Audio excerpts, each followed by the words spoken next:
Hello, folks. This is Joe Bacciagalupe of Crush All Playlists. This is a non-seedlist review of Zappa 66, Volume 1 live at TTG Studios. Immediately after reading Vaultmeister Joe Travers' liner notes for this project, I documented some basic, in-the-moment commentary. Having already given the audio a good listen and taken a look at the photos, I want to take the time to reflect on the project. I would first like to send out a big virtual hug to Joe Travers. Joe is a consummate professional.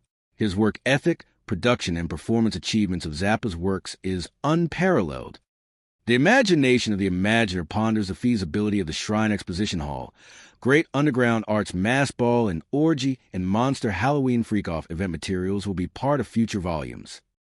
When a historic event such as this had never been released, giving consideration that its audio archive material is chopped up in many locations, so-called unknown areas of an archaeological domain, I imagine that it's hard to make a production call, and to go with working what you have. How long should they wait to produce a project based on this iconic event? It's 60 years since the LA freakout culture. If we add bongos, it even dates to quite a few years earlier.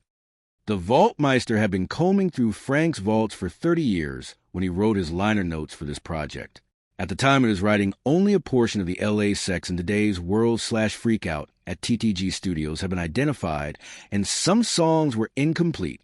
As noted by Vaultmeister Joe Travers in the liner notes, I started doing tape identification in the vault in 1995, and even now in 2025, I still have not found all the source material for this date. The good news is that scattered around the vault on multiple tapes, 90 minutes of audio have been recognized and digitized. Joe goes on to talk of missing gaps in the Duke of Prunes, and that it's painful that these historic recordings that are heard in the project are incomplete. If it's any consolation to the listener, what we have here today is a golden nugget of iconic proportions. Every element of the production is an outpouring of love.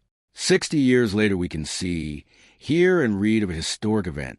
It's hard to know exactly what Frank may say about this production in 2026.